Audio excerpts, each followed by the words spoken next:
It's Monday, December 12th, and you're listening to the Geek News Central podcast, show number 728, sponsored by GoDaddy.com. Geek News Central, proud member of the Tech Podcast Network.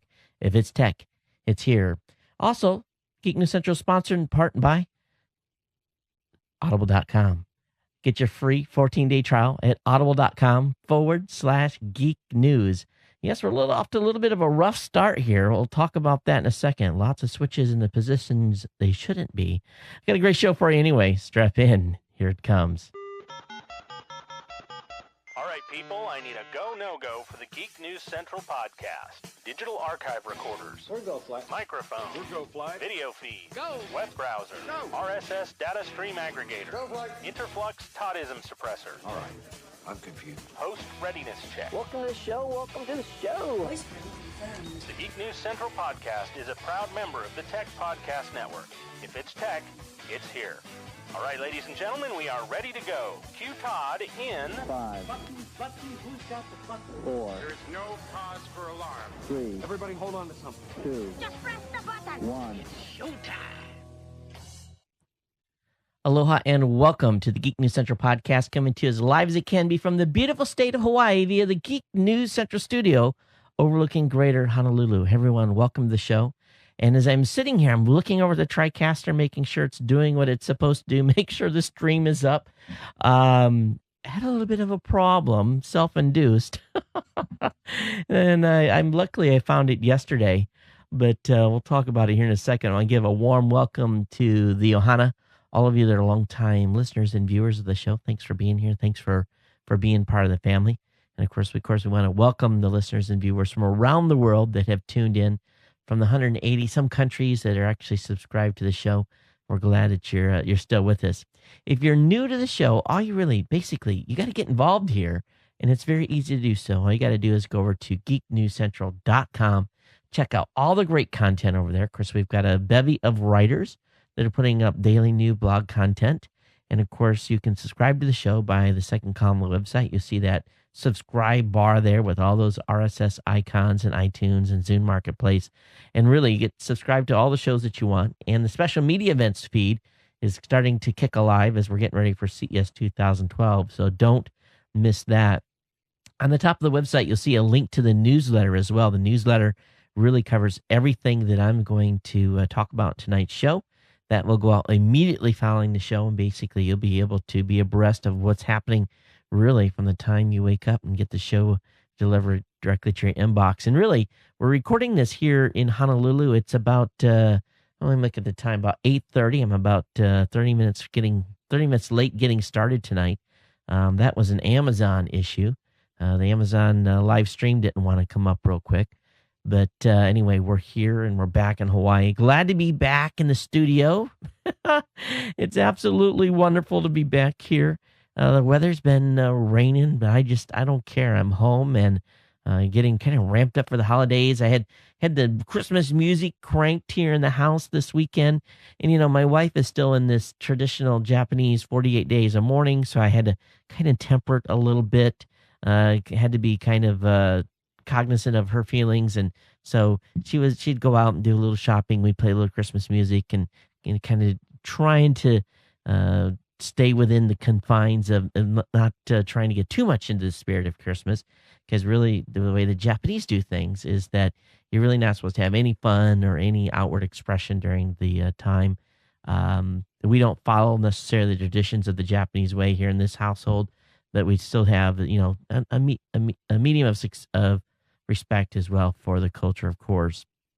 Hey, I want to make sure you watch the show on the Tech Podcast channel on the Roku, Boxy, Samsung Smart TV, the Google TV. We're on all the devices, so you'll be able to watch us on the channel over there, so make sure you check that out. Of course, we're streaming live tonight at live.geeknewscentral.com, and of course on the Geek News Central website as well. As those of you watching the video, you see some new lower thirds on the website, and I'll talk about that here in a second. But if you want to reach me on Twitter, you can do so at Geek News. That's a great way to reach out to me. Of course, you can email me here, geeknews@gmail.com, or you can call our show hotline at +1 619 342-7365. That's available 24 hours a day, 7 days a week for you to be able to really to kind of reach out to us and let us know what you feel about the show. Let me talk here just real quick. Well, actually, let's take care of a sponsor message first, and then we'll get into exactly what happened when I got back from Austin. GoDaddy's been a longtime sponsor here, and they have really been terrific this year in putting together deals and promotions that you can utilize to save money. And we've been barraged here over the last week with some cool deals that is going to hopefully help you save some money in shopping for Christmas presents. Now, I've got a deal for where you can get a $6.99 .me, in other words, a .me domain. So this is new for the first year only. So if you want to register your own .me, you can for $6.99. All you got to do is when you get to the checkout counter, is use the promo code GEEKME. Now, I'll have that link up in the show notes for you to check out as well. We also got .co. Those are .company domains, .co, where there's $13.99 for the first year only. And you're going to be able to use the code GEEK13 to get that deal. Now, we've got this great deal going on in this web hosting package. And this web hosting package is really where it's at and where you should check out. Now, you get a 3 months of economy web hosting for just $1.99 per month. So for $5.97, you get $3 of economy hosting, and then you can renew that for 12 months using one of my other promo codes. So, people ask me, well, what's that economy plan make up? You get 10 gigs of space, unlimited bandwidth, 100 email accounts, 10 MySQL databases, and this is a great deal. It really, really is. It's a great savings on the package, and again, for a 12-month plan, you can use one of my promo codes after you get through with those first 3 months. But definitely check the offering out here at GoDaddy. Now, the code for that, let me look and see if I've actually got the code list. I think I do on my page where you can actually go over to geeknewscentral.com/GoDaddy. And actually, I need to update that. So we'll update that and make sure the information is in there for you to get that info. Actually, I need to update so that we get some Google juice back on. I'm missing out on some search engine results. And one other offer we have is the free GoDaddy private registrations. It's a $9.99 per year value. So when you register or transfer one or more domain, you can get the private registration for $9.99. And of course, again, you can find, and here I am messing with audio levels.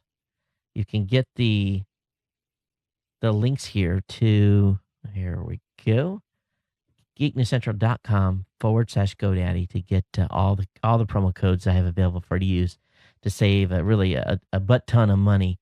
And we want to thank GoDaddy for being a longtime sponsor here at Geek News Central. And they keep the lights on and keep my family fed. And we appreciate every time you go out and want to use one of those codes. So I have that link up for you to check out. All right, let me go ahead and talk a little bit about what happened here in the studio. Got back Saturday afternoon. Really didn't do too much Saturday. Just kind of vegged out, spent time with the family. Of course, I had a great time in Austin last week. Had a great meeting Friday with Dell.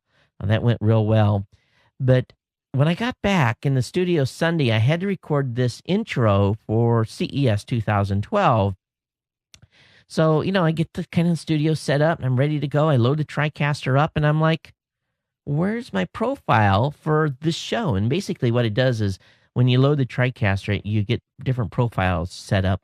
Like I got a profile for CES, one for Geek News Central, one for some other special events. And it basically loads the different titles and graphics and stuff that you want. And there was no GNC profile. Well, what I had done just before I left, I'm basically getting all ready for the show. So what I had done the previous week is I made a gold image of the boot drive for the TriCaster. The TriCaster is booting up, and I had taken all the drives out, except for the master drive and the new drive I put in that was going to be my new image. Well, ever since I've had the TriCaster, I have thought that the C drive was the drive that was in the very topmost bay. I could have all 3 drives out. The machine would boot fine. I never tried to boot the machine with 4 drives out. But lo and behold, I am such a knucklehead. I am such a knucklehead when I had never thought that there would be an internal drive as well. So what had happened was my D drive, or excuse me, my E drive, where the GNC stuff was at, that whole profile and everything else, all my lower thirds, all the graphics. I had overwritten that drive when I made an image drive, and the brand new drive that I had bought for GNC was still empty. And I just did one of those. Oh my God, you're a geek. You call yourself a computer guy. You're such an idiot. So what I had to do was, as you can see, we've got new lower thirds today, right? They're real pretty. And some of you that have been around for a while know where those lower thirds come from. I've got to go back in and redesign it, put the colors back in that I want. And anyway, long story short, luckily none of my streaming profiles or any of that stuff was overwritten, and I had everything backed up. Wow. I just sit here, and I walked out of the office and I told my wife, I said, I just caused myself like 3 hours worth of work. So I spent Sunday afternoon getting everything back in line and back ready to go. And, what can you do? What can you do? It just amazes me. It sometimes, I amaze myself. I really, really do. Hey, I saw Michael Dell's up on the stream. Hey, Michael's going to be at Ford tomorrow. I'm glad. I didn't know, Michael, that they had confirmed that. So Michael's going to be at Dell covering the Ford event for us for Geek News Central. So look forward to seeing Michael's report from the event that he goes over, I think, over the next day or two. So we look forward to that and putting information out. And he's staying at the Dearborn Inn. So good luck with that, Michael. Okay, let me look at my stack here. Anyway, that was my biggest goof of the year. Also, teenagers. I got 2 teenagers in the house. They're driving me insane. I will have, my hair. I'm looking at my hair. My hair is getting rapidly grayer. I swear to goodness, it's from my teenagers. My wife and I were smooth sailing. Everything's cool. But the kids are driving me nuts. They really are. Anyway, so that's it. Hey, we had some more donations come in. I don't have the list today. We'll cover it on the next show. But we really appreciate any of you that are helping our support staff for CES 2012. I hope that you'll take the time and throw us $25 or 50 or 100 or whatever you feel like. That really helps us out. And you'll find a link to the donations on the show page. We've got definitely a long way to go. We've got just a couple more weeks to raise some money. So we hope that you've got a little money left over from your Christmas shopping to help donate to our support staff for CES 2012. And lots of stuff ramping up there. We'll be talking about that more later in the week. Also on Robot Underpants, just a fair warning to everyone. That show, I am going to have to slap an adult flag on. Langley and some of his guests have gotten a little rambunctious, so we need to definitely put a warning flag on there. So this is definitely a show that's on the website. That's not. I would not consider that a child safe show anymore. So I just wanted to put that on there, and I appreciate everyone's understanding. I give all the content creators that are part of the network a lot of leniency in how they do their shows. This is an audio-only show, but we will be putting that flag on there.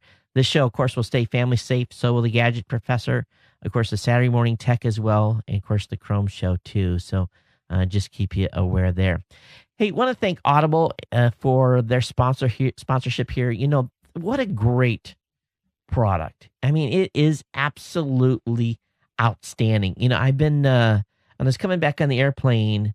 I had just about 2 hours left on the Gadgetplex. I knocked that out. And then I was listening to some podcasts. I came back to a new book. Got my new notification of basically I got another credit I can use. I went over to Audible, and really they have so many books online. A little over 80,000 audiobooks are available.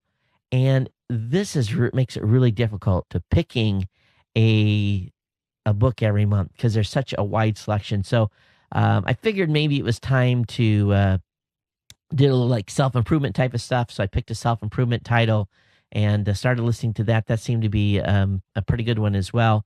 But 80,000 books, all read by professional readers, very intriguing. It's like theater of the mind. It's absolutely outstanding. And you can get a free book on me here by going over to audiblepodcast.com/geek news, audiblepodcast.com/geek news. Get that trial. It's a 14-day trial, but you get a free book just for doing the trial, and give it away as a Christmas present. Sign it up, get the user account set up, and then give that as a gift that keeps giving all year long.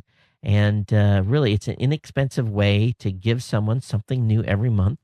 It's really a great product and a great service, and I think the person that you give it to will really love it, and they'll thank you for it. They really will, because 12 books over a year on those that you sign up for the premium account, and that's it's the beauty of it.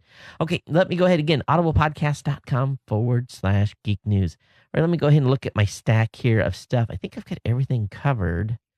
Lots going on, really. I mean, it's been nuts crazy here. And the email from CES vendors is just simply off the hook. I mean, it's just been nonstop. It really, really has. And we've been emailing and setting up appointments, and it's gotten big. It really, really has. But lots to cover here over the next month. We're going to have lots of great coverage for you. Remind your friends, this is going to be CES Central. Matter of fact, the folks at CNET, I was laughing today because they were saying they're the official streaming source for CES. And I'm going to give them a run for their money. We are going to go all out to make sure that our content reaches more vendors, more cool stuff than anyone else. You know, my team is up to it. We've done it in the past. You know, we've outperformed many, many other sites on, you know, the sheer scope of the information that we're putting forth to you. So it's going to be a great show. It really is. So we look forward to having that ready for you to go. I found a article over on curbsonsecurity.com, and this is something all of you that use peer-to-peer sites are going to want to be very aware of.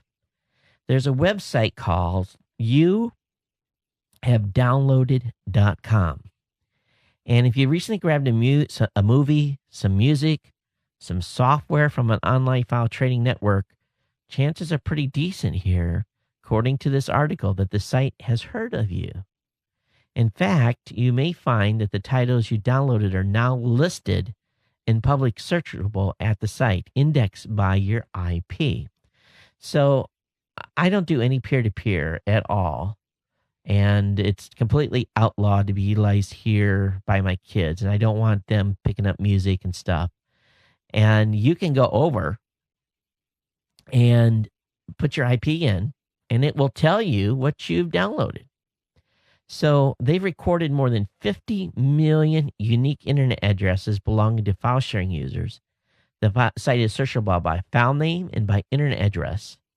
And this is just an easy way for someone that's trying to pick off some violators to go in and get information. And I just find this to be pretty shocking here, that this site is able to garner this data. And I don't know how they're doing it, but it appears that there's some sort of sniffing going on, and people are not real happy about it. Now, the site allows Facebook users to comment on their impressions, and responses range from horror and anger to amusement. And also has received information from people say, hey, I haven't downloaded anything. But also there's another thing, too, is your IP has changed from time to time, so you might pick up someone else's IP. But people are worried, and rightly so, that this information is foul. So youhavedownloaded.com is the website for you to go check out. Now, there's so much stuff in the news about SOPA and Open. I mean, it's gotten to the point where quite honestly, I'm a little burned out on it, and I think maybe and maybe you guys are too, but we really have to be careful not to take our eye off the ball here on this, because it could be getting to the point where they could shove this through if they think they've wore us down. So we need to just stay aware of what's going on. But Wikipedia founder Jimmy Wales wants to blank out all pages of the online encyclopedia, Wikipedia, to oppose the pending SOPA anti-piracy bill. And he has asked the Wikipedia community for input on the idea.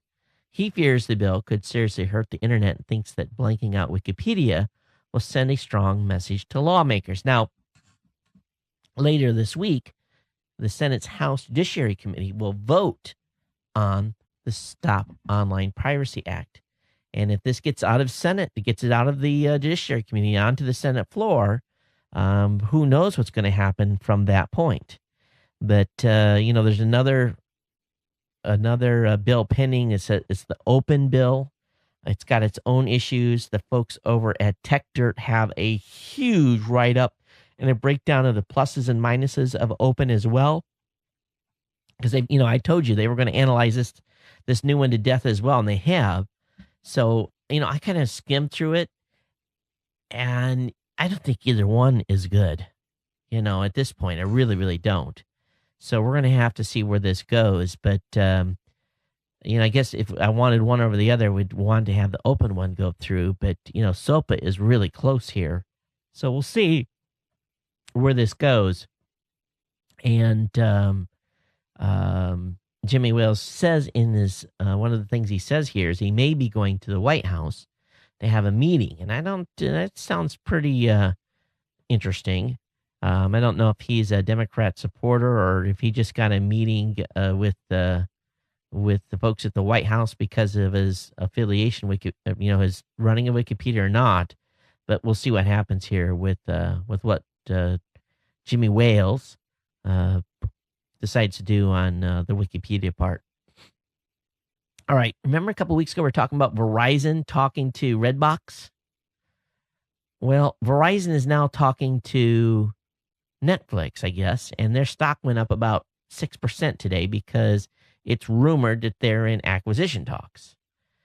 Now, Verizon is doing all kinds of things in space, and one of the things it did wrong today in the space was it sent a civil emergency alert to folks in New Jersey. Now, any of you that live in New Jersey, listen to the show, did you get this?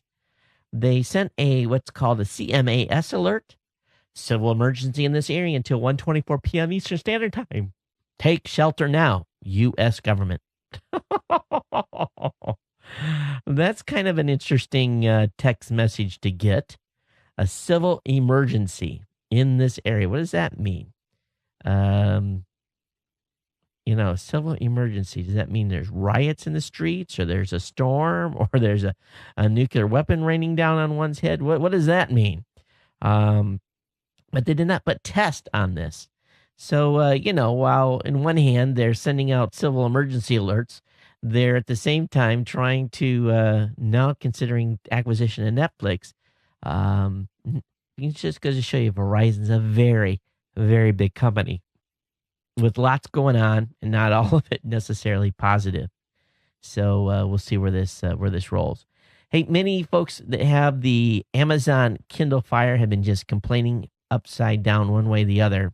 And Amazon has basically said today that they're going to be releasing a software update for the Kindle Fire to improve in performance and make touch navigation easier and let users choose what items are displayed. They say that the update will be available in less than 2 weeks in an emailed statement. Now, the email I got from Amazon, basically, I got a kind of a notice from them as well saying, hey, there's an update coming. We've known that some of you have had some issues, blah, blah, blah, blah. But, be honest with you, it's a new device. And, they rush to get this thing out. So it's going to take a little time. And everyone wants an iPad experience. They're not going to get an iPad experience with a Kindle. They're going to get a modified Android experience. And ultimately, what Amazon may have to kind of revert to more Android-type features to satisfy everyone. because they've definitely built it for their marketplace, as you can be, and they're selling it to you cheaper than what the manufacturing cost is. So they're hoping to make money on stuff you're going to be buying through Amazon. But they say they're going to continue to make things better with regular software updates, and hope that people can be a little bit patient. I think they're going to get this figured out, but they've received over 2,200 consumer complaints about performance and issues with the Kindle Fire. Considering how many they've sold, that's not bad. Now, one thing we don't hear too much about is talking about jailbreaking Windows Phone 7. And that's something that, I was like, oh, they've jailbroke that? Well, apparently when you jailbreak a Windows Phone, you have the ability to change a lot on the main screen.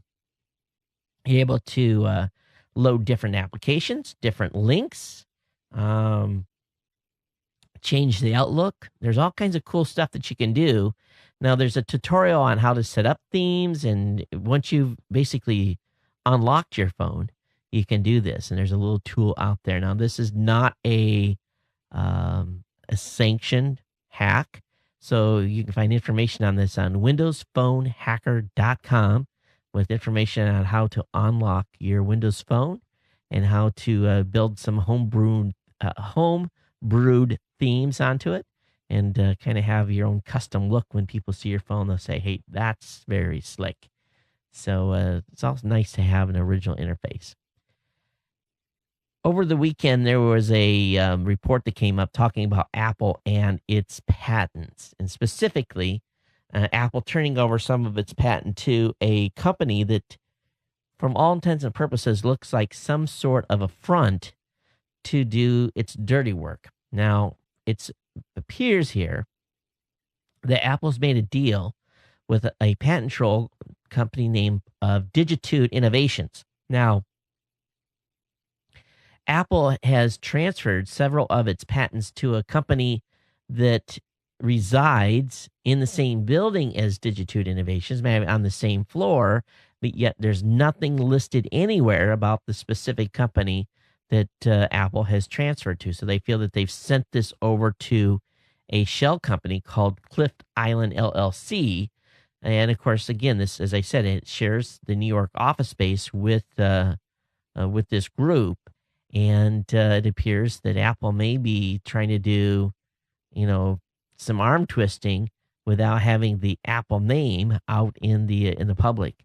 But the folks at TechCrunch and other places, Forbes, have reported on what this company's background is, some of the settlements that they've made with companies like Microsoft and RIM and eBay over previous patent disputes, not specifically this one, but this is kind of an interesting move here. And maybe Apple's trying to not look so bad in the public relations department when it comes to enforcing their patents. So they're just quietly sneaking these off. I don't know how you guys feel about that, but, if you're going to do something like that, Apple, just go ahead and, stick your neck out there and don't be afraid to take the PR hit. Because when you do this stuff, it makes people even more suspicious of your actions. All right, over on MacRumors.com, well, it's all about smoke and mirrors. Apple has decided to obscure future device hints in the iOS 5.1 Beta 2 with fake references. So they've got all these different devices listed. iPhone 8.2, 9.3, TV 8.3, iPhone 11.3, Apple TV 9.2. It's all these different versions that they've listed, this whole stack of stuff, so that when the folks that go looking for telltale signs of new devices, they're not just seeing a short list. They're seeing a huge list with lots of listings. And I find it pretty interesting that they're doing that. Now, what we do, as a matter of fact, Angelo has just finished up last week, was he was going through all our logs and looking at all the referral names and breaking it out and figuring out which device belonged to which referral code. So now we're breaking out tablets and phones for our premium customers. We're breaking out a whole segment of data that we never used to. And it's pretty down in the weeds when you're getting in there and looking at all this stuff. So from our perspective, because we audit these logs on a monthly basis, we're able to see all kinds of obscure things that come in and say, okay, well, that's new. What does that go to? And sometimes there's historicals that allow us to get from here to here because they'll maybe keep a naming convention similar to a previous test item. And then all of a sudden, when it switched, it came on the market, the name changed a little bit. So we're able to get a lot of insight because we're tracking really millions of referrals from different types of devices. And I think Angela said we're now tracking close to 140 devices that are actually consuming this media and other types of media that's out there. Well, different types of media from our network members, audio and video content.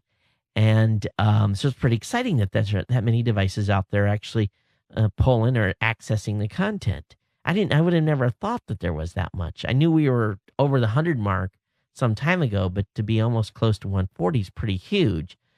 So I find it kind of interesting here that Apple is trying to obscure future device hints by basically changing what's called the US device configuration playlist and adding a whole bunch of stuff to make people say, okay, how can we tell? And you can't.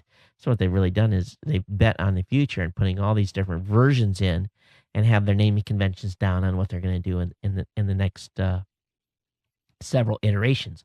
And I see in here a couple of listings for Apple TV 9 2.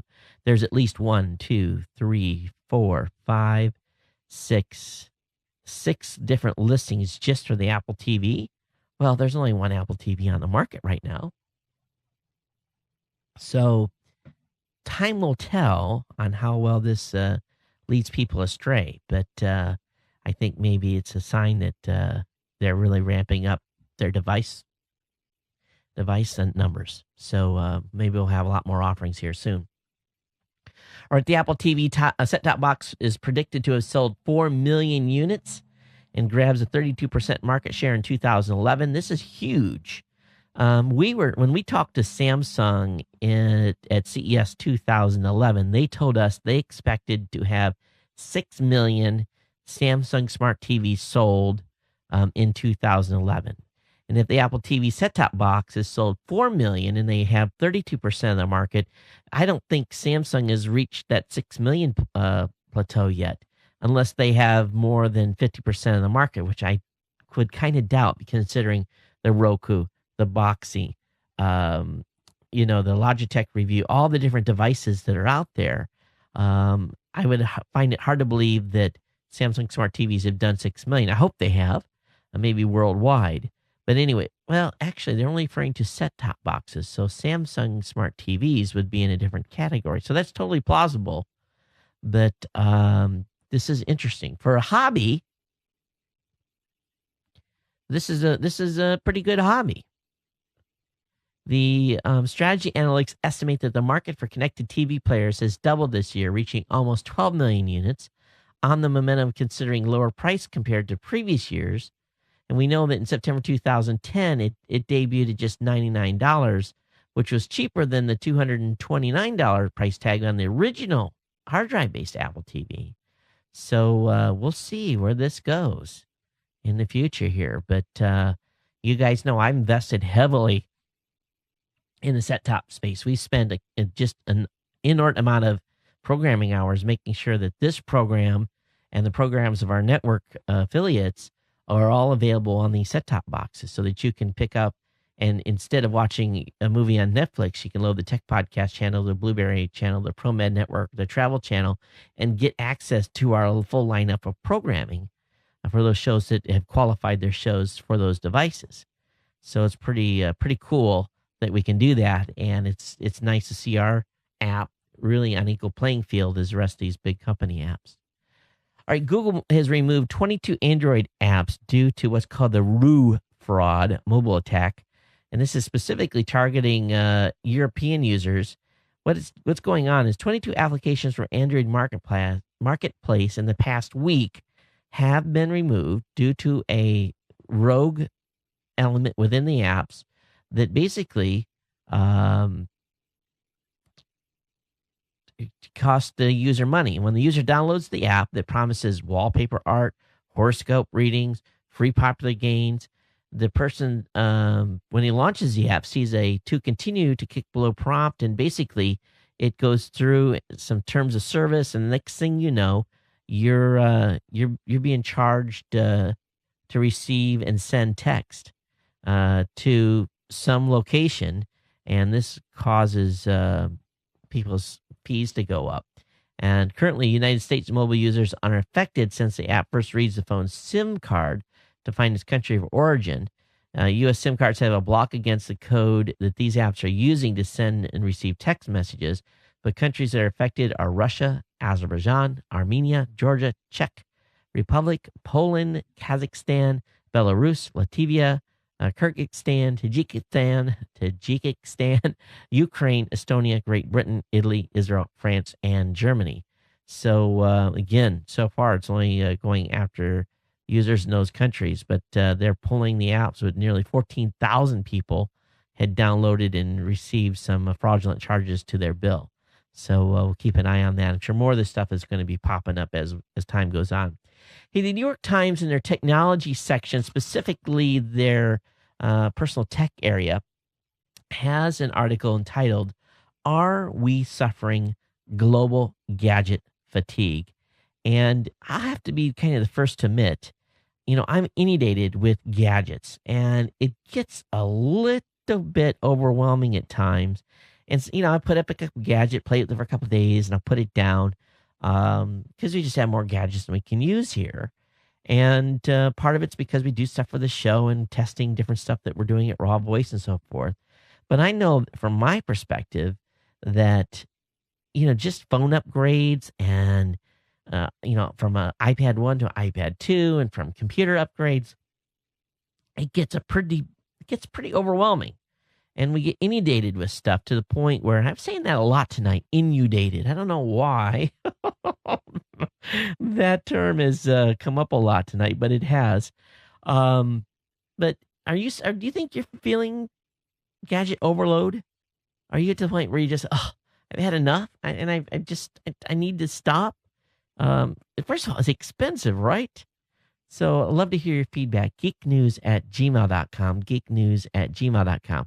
Or you can call our voicemail hotline at 619-342-7365 and tell me if you are experiencing gadget burnout or gadget overload, and would you rather see gadgets come to market not as often, but with more bigger feature enhancements when they do, just to give you more bang for your buck. I think we could all probably, just off the QT here, probably agree to that. But some folks, change their cell phones like they change their underwear. But there is a finding that was a bit surprising. It says that the consumers consider the innards of high-tech devices.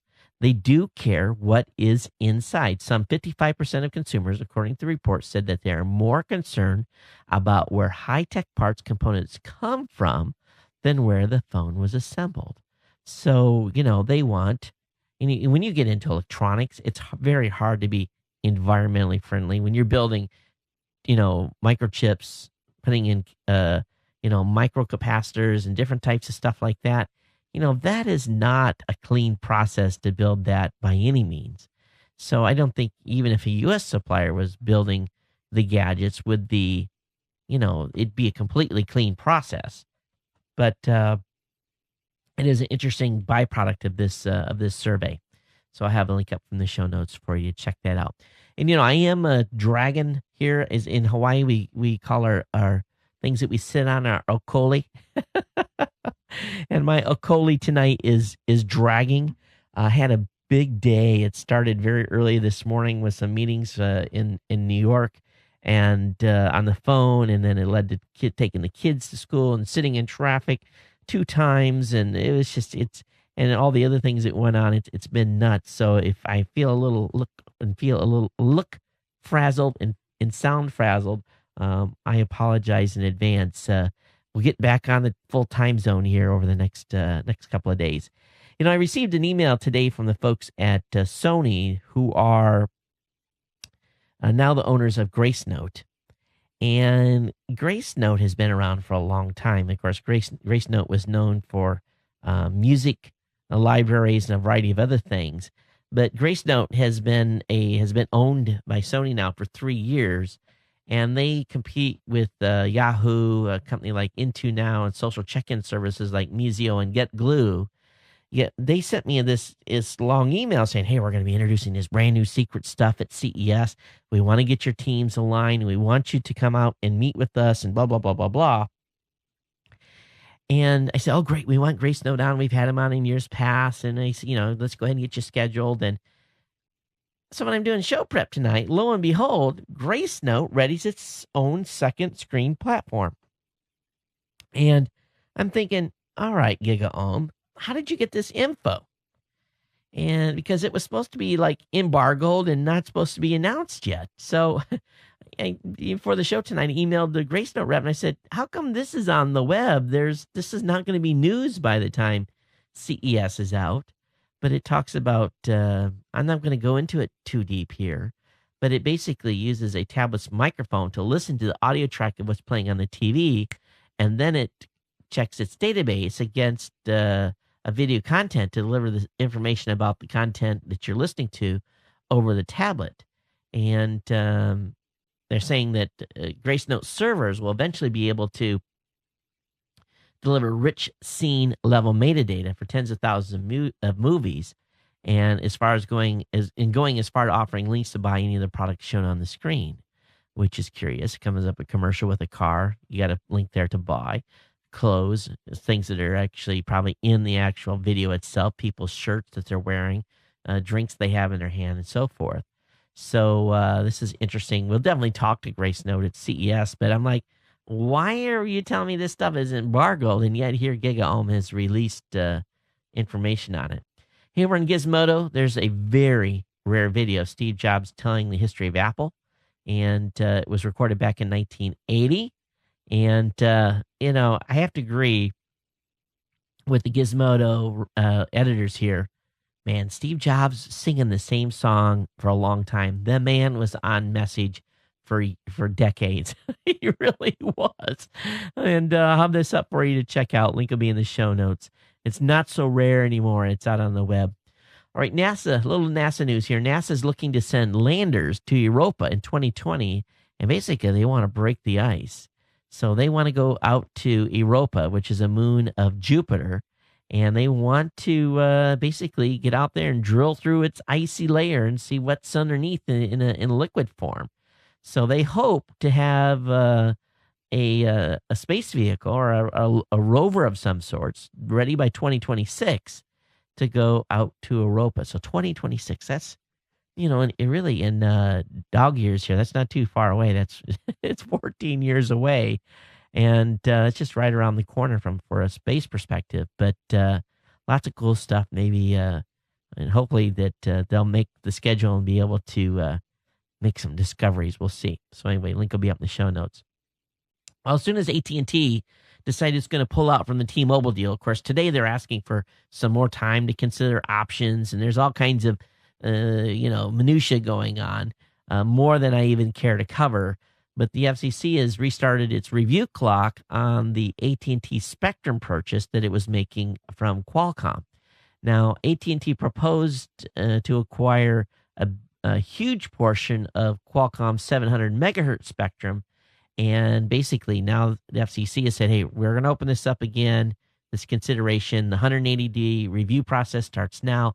So even if the FCC says it's okay, they're not going to give that word for another 180 days. So really, AT&T is screwed at this point in being able to take over the 700 megahertz band and have the license for that to develop apps and phones for it. So it is an interesting move here by the FCC, and doesn't look, I kind of like it when there's a little bit of this going on, because it's about time there's a little bit of scrutiny put upon these mobile carriers. And then we need to see more of this type of scrutiny. I really do.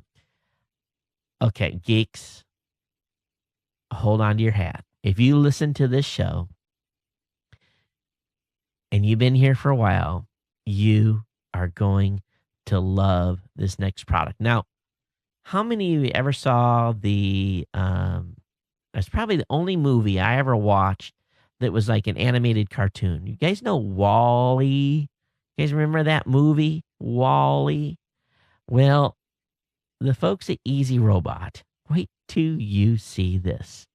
The folks at Easy Robot have are releasing a build your own kit, and you can build your own Wally robot. Now, this is going to be a completely fully functioning killbot, and $235 will buy you a wireless controller, ultrasonic distance sensors, wireless tracking camera, 3 standard servos, 2 continuous rotation servos, battery pack, and software to let you control the bot without having to learn to code.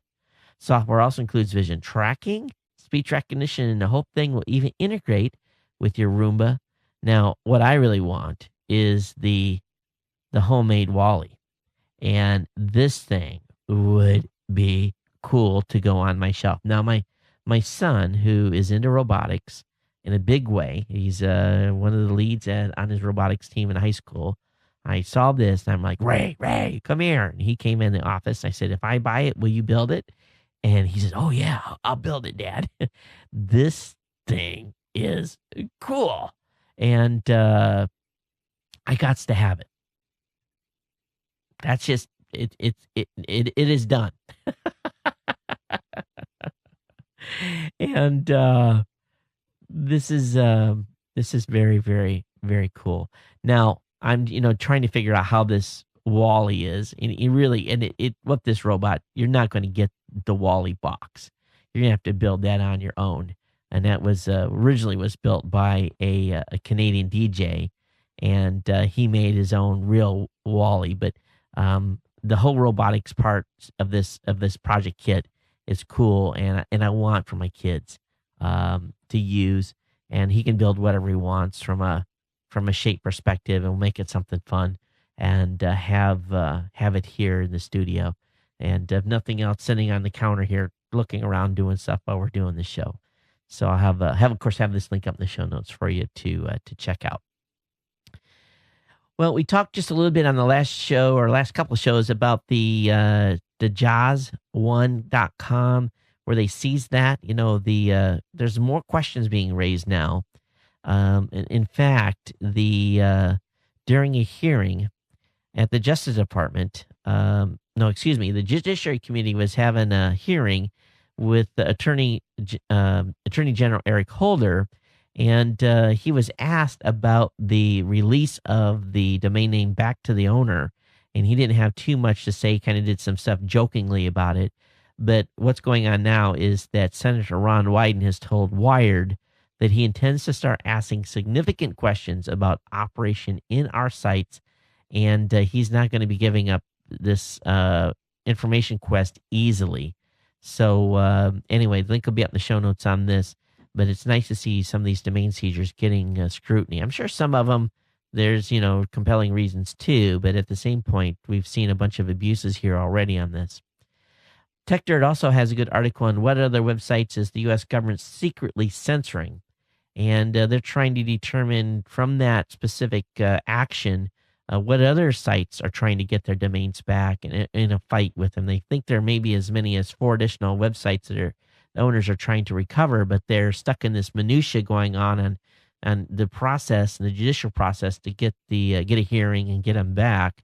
So have that link up for you to review if you so desire. But it's showing you here that the owners of those domains say, I want the domain back. You weren't supposed to take it. There was nothing wrong here. Now, one thing I have not covered that made some news, and it's just because I didn't have enough information, but apparently there in this year's National Defense Authorization Act, currently making its way through both the House and the Senate, there is some debate continuing over a controversial provision, which even to me makes me a little bit wow. Essentially, they're going to extend indefinite military detention without charge or trial to also cover U.S. citizens rather than just foreign terrorist suspects. Now, of course, we've got terrorists still in Gitmo. They have not been released. Of course, the president had promised to do that to get those folks moved, and that never happened. Gitmo's still, very much in operation. Don't hear too much about news anymore, do you? But it is interesting that first of all, we live in a country where you have a right to say anything you want, right? And you have to expect to have some reaction to things you say. You say something about wanting to cause someone harm that may cause you to get arrested. You say something to subvert stuff, it can cause you some problems. You could lose a job. Your employer may not be happy with what you're saying. There's all a bunch of stuff that could happen from free speech. But what is the provision? What are the grounds? Does it for a U.S. citizen to be held without charge and without a trial?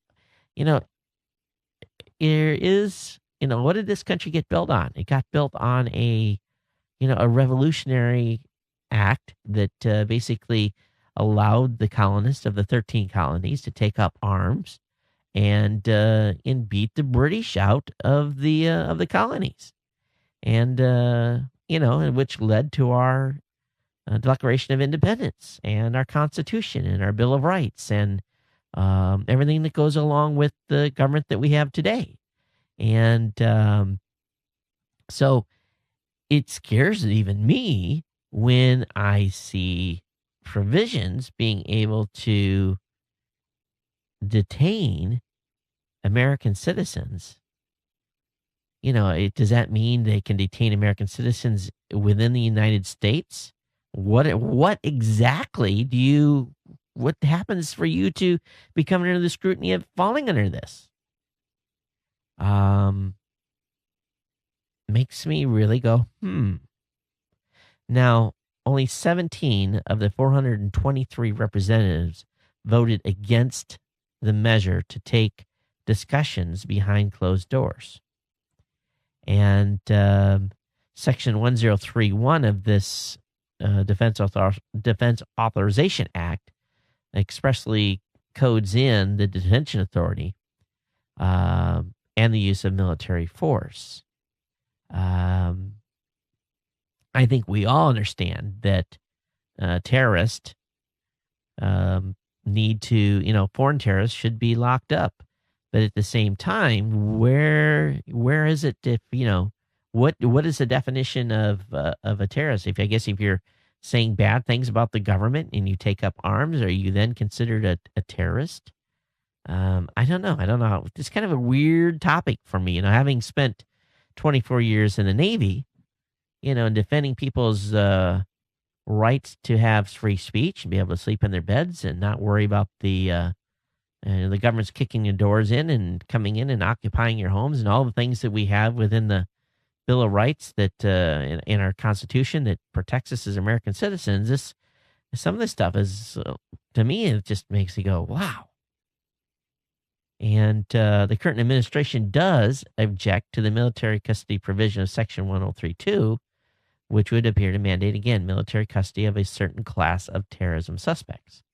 So I'd like to see what that definition is. And, maybe we're all overreacting to this. But, obviously, if you go, let's be straight up, though. If you go somewhere, even in the United States, and you try to attack anybody, you try to attack a civilian or a military unit, there's consequences for doing that. And, and I don't think any of us would stand at all for it. You especially go overseas and you take up arms against the United States, you're fair game, in my opinion. But where's the line drawn? If you're speaking strong words against the government, does that give the U.S. the authority to lock you up? I don't know. Makes you wonder, doesn't it? So, I'm very patriotic. I believe in this country. I believe in our process. It makes me a little, sometimes I see some of this stuff and makes me say, wow, it really does. Definitely want to read more up on it, and I'm sure this will garner some feedback. But a lot of stuff going on in our legislature for sure. All right, kind of off the tech reservation there for a bit. And this was an article that was tied into stuff that Tech Dirt was talking about, and I just happened upon. It's a good article on theguardian.co.uk from Corey Doctorow talking about the pirates of YouTube and how public domain content is basically being claimed by different individuals, specifically federal content that's made available as under the public domain. It's by the FedFlix project, which is a charitable project that basically is they try to archive and digitize videos created at U.S. government expense. So basically, some of these videos are being claimed by companies as their own and becoming an issue on YouTube. I have that link up in the show notes. But again, fair use and public domain stuff continues to go under attack. Well, let's talk just here a little bit about, we all heard in the news about that drone potentially landing in Iran. And, of course, the news has been all over that. But here in our own backyards, KTLA.com, a Los Angeles website, basically say police employed a predator drone to basically help some ranchers in police authorities in North Dakota round up some folks that were basically having some issues with the law officials there. So they used a drone to capture these guys. So it's no different than a helicopter being overhead, I guess, but using a drone instead. Many of you use AdBlock with Firefox, but AdBlock is basically producing some additional stuff to its configuration that will allow unobtrusive ads to be displayed. So those of you that use AdBlock, I'd love to hear your feedback on how this new feature works and whether you like it or not. And they basically said the description of acceptable ads include the following criteria: static advertisements only, no animation, sound, or similar, preferably text only, no attention-grabbing images. At most, one script will delay page load. So in other words, this is basically they're trying to define what a acceptable ad is that would display. I hope that they're running AdBlock, don't have AdBlock set up for Geek News Central. I hope you let those banners load and be seen. The FBI has rejected Freedom of Information Act about carrier IQ. So essentially, website Muckrock sent a Freedom of Information Act request to the FBI asking for manuals, documents, and other written guidance used to access or analyze data gathered by programs developed or deployed by carrier IQ. The FBI has responded with a rejection of the request, claiming an exemption applies because such documents could reasonably be expected to interfere with enforcement proceedings. So this is interesting. Now, does that mean that the FBI is using carrier IQ or they're using something similar? Kind of makes you go, doesn't it? Where there's smoke, I would assume there's usually fire. Hey, those touchpads that were going on sale for HP, they sold out in minutes. They were only available for like 10 minutes once they were put online, and they were gone. So I wasn't paying attention and missed out on it, but I hope some of you were able to get one because of being informed on this show. Hey, over at MSNBC.com, there's a pretty good article about the world's smallest steam engine that's just 3 micrometers.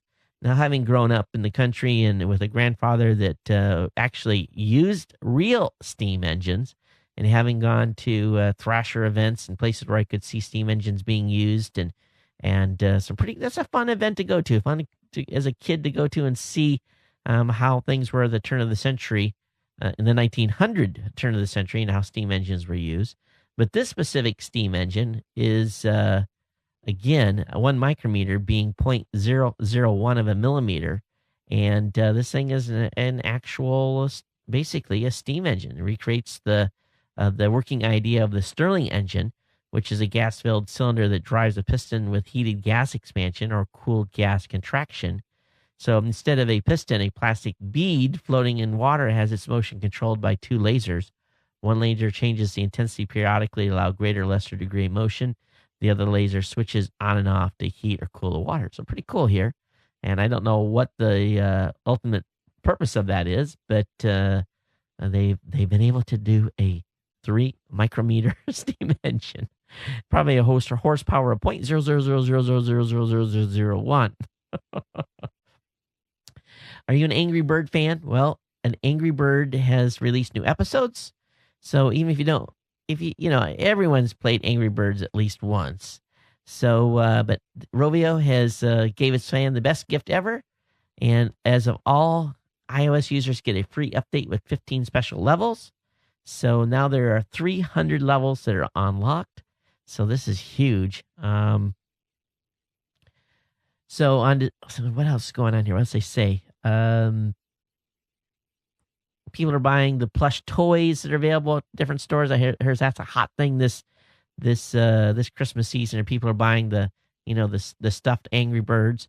So I can see those being flown around the house or thrown around the house and knocking stuff over. I'm sure that'll go over with parents well. Hey, if you're going to tweet something, make sure you don't tweet your own telephone number. Charlie Sheen, basically, thought he was texting someone his phone number, and he tweeted it. So I guess he got some calls.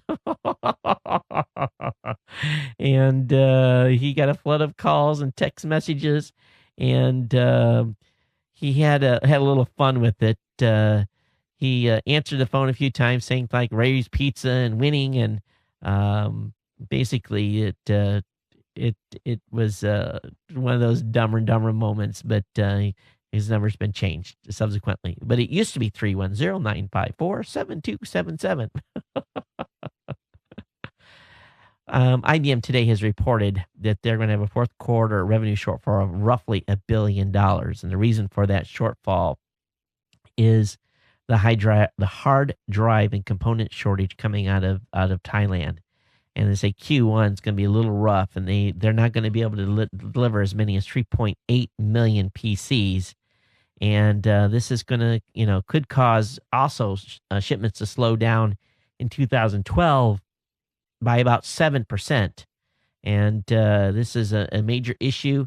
And they say first quarter is going to be kind of crazy. So I hope you're not needing any hard drives anytime soon. But Intel is basically saying, hey, they're going to have to take a earnings hit because of the flood issues. All right, imagine you are at a casino and you put your money in, and you don't pull the handle anymore. I guess you can. You push the button and it spins, and all of a sudden you hit the progressive jackpot for $57 million. Now, would you be like jumping up and down and screaming? I know I would.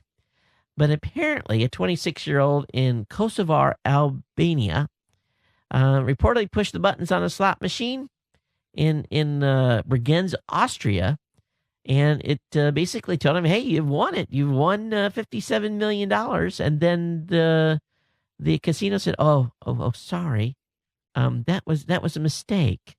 And so instead, what we're going to do is we're going to give you $100 and a fine casino lunch. Wow. If this would never happen in the United States, I think they would have to pay, wouldn't they? So maybe not, but the casino, this guy didn't accept the casino's seemingly less than generous offer. Then the casino reportedly banned him.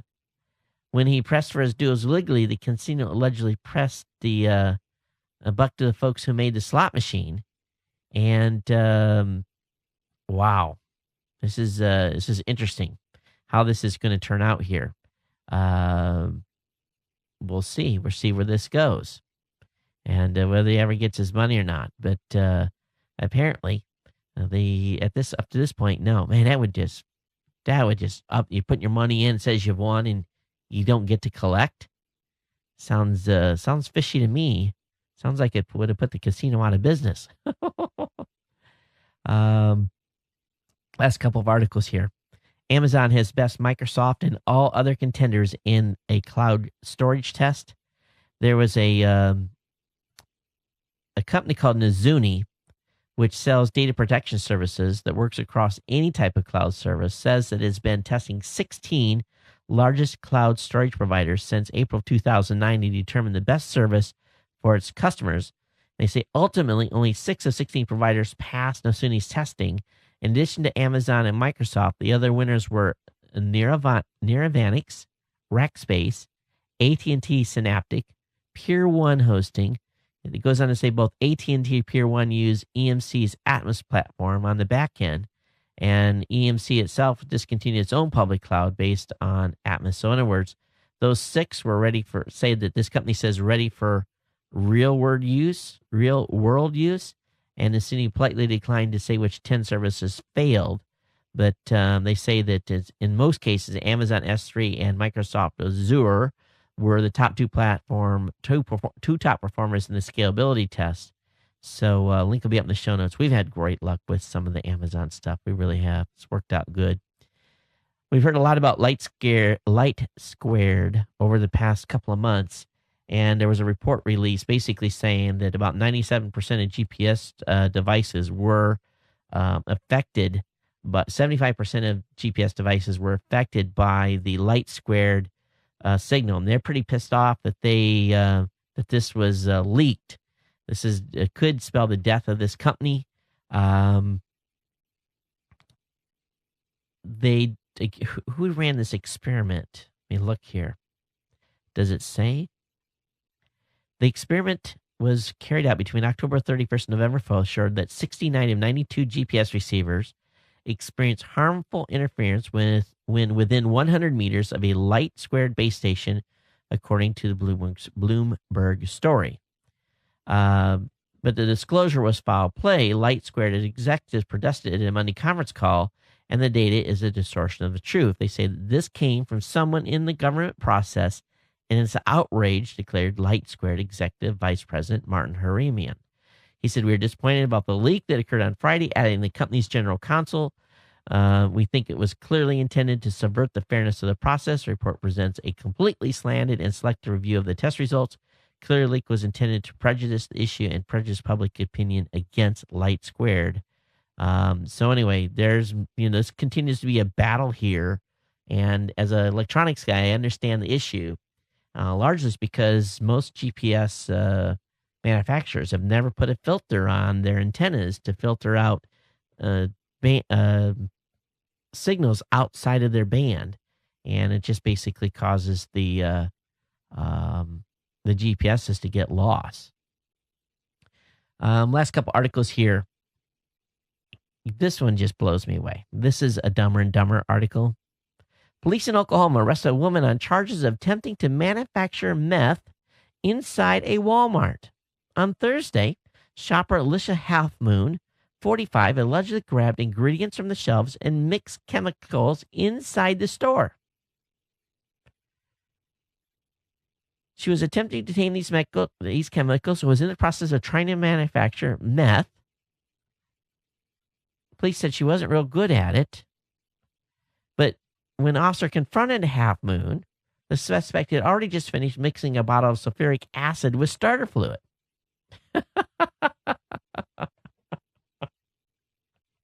So she's going to cook it right there in Walmart. That is someone in need of some serious help. We can only hope that her time in the slammer, she will get some drug intervention help. That's just amazing. You couldn't smell what was cooking. Oh, it just blows me away. It really does. Anyway, that'll be it for tonight for the articles. Let me go ahead and check and see what we've got on the email side. I still just can't believe that. I really can't. You got an email here from Richard. He says, "Hey, Todd, just want to let you know that the TuneIn Radio has updated their app and now have podcasts. So you don't have to load your phone up with stuff from iTunes. You have to purchase a premium app, though. It's only $2.99. Just thought I'd let you know. Love the show." So we'll have to check that in. I'm not familiar with the TuneIn Radio app, but we'll check that. Got an email here from Jeff. He said, "Hey, Todd, no AT&T, no problem. Dish Network opened a partnership with T-Mobile. So I'll have that link up in the show notes for you. Chucker Tom sent me a link. Say, hey, Todd, this reminds me of Jodie Foster movie's Contact. 47-year-old television signal bouncing back to Earth. Oh, that's beautiful. That's beautiful. I'll have this link up in the show notes. Yes, 47-year-old television signal bouncing back to Earth. It's went out and hit something and come back. The question is, what did it hit? 47 years? 47 years? How far out did it go? It had to go out at least 23 and a half some years. This is on the BBC. While searching deep space for extraterrestrial signals, scientists at the Arecibo Observatory in Puerto Rico stumbled across signals broadcast from Earth nearly half a century ago. Radio astronomer Dr. Verne described how he made an historic discovery after analyzing a number of signals originating from the same point in space. I realized that the signal was in the VHF band and slap bang in the middle of 41 to 68 megahertz. It was obviously old terrestrial television broadcasts, but they seemed to be originating from deep space. After boosting digital enhancement, the resulting video signals are remarkably clear. Where did it bounce off? Let me look away. Let's see here. They are signals that left Earth about 50 years ago and bounced off an object, more likely a field of objects some 25 light years away. He didn't give me an idea, but what's the odds of that? This is a good one for the conspiracy theorist, yeah? I think so. Another email from Trucker Tom. Skype monitoring Gmail hacks and fake iTunes update. How government can track you. This is a ZDNet article. I have that link up in the show notes. Got an email here. Oh, Google is aiming to preserve the historic Hangar 1. I've been in that hangar in Miramar. And Moffett Field, excuse me. And VentureBeat has the article on how basically Google says we'll pay for they're taking now the outer shield of Hangar 1, and that's the old blimp hangar. And those of you that drive, what is the name of that highway? I'm not a California. I don't go to California a lot, but you drive by there. Anyway, those panels on the outside of Hangar 1 had PCB and asbestos and that type of stuff in it. And they're taking the counter covering up. And Google's basically stepped up to the plate and said, we'll give you the $23 million it needs to cover it up, but we want to park our 8 jets inside for doing so. So NASA hasn't responded on that as well. Kindle has gotten a simple jailbreak. Thanks to Jeff for that. I appreciate it. And Trucker Tom said, hey, Todd, here's a 700-pound iPod speaker to appear at CS 2012. It's called the No Decibel. He says it might be able to fill an entire football stadium with vibrations from hula to dogs out. So anyway, there's a good article on that. Thanks for that. And Tucker Tom also sent me a link to the same turbine engine that went up in flames that we've talked about here recently. And one from Richard says, My Force pushes a panic button app for the campus. What is that? Security app. Oh, My Force pushes a panic button app for the campus. And what this is a Virginia Tech has got an app that they can push to warn all their students. So I'll have a link up and you can read about that. I may have gotten the context of that a little incorrect because I didn't read the article. And got an email here from Richard also talking about hundreds of NASA moon rocks missing. Not surprising. Hey, I'll just take one. And that's it. I think we're close here. No, 2 more. I got an email from Ron talking about the Logitech review update forthcoming. And Bree sent one that says, did you hear this? Is a giant cloaked spaceship orbiting Mercury? That's been the speculation from some corners after cameras on board the NASA Stereo spacecraft caught a wave of electronic charged material shooting out from the sun and hitting Mercury. And they saw something very strange. Link will be up in the show notes. All right, that's it. And as always, comments to the show, Geek News. You guys got some good ones that came in today. geeknews@gmail.com, geeknews@gmail.com. Voicemail hotline, of course, is 619-342-7365. Call in, blast me, let me know what you like, what you hate, and definitely, we again want to thank our sponsors, GoDaddy, for their sponsorship of the show. All these great deals for Christmas. We want to thank audiblepodcast.com/geek news. Get your free 14-day Audible trial. And, of course, we hope that you'll contribute to our fundraiser for the for our support staff. And, of course, every dollar I make off the Audible campaign this month goes towards our support fund as well. And thanks for being here. Thanks, and I'm glad to be back in the studio. Still got some tweaking to do with the white levels and all that stuff on the video. But hope you enjoyed the show. And we'll see you next time, next go around. Everyone take care. And aloha.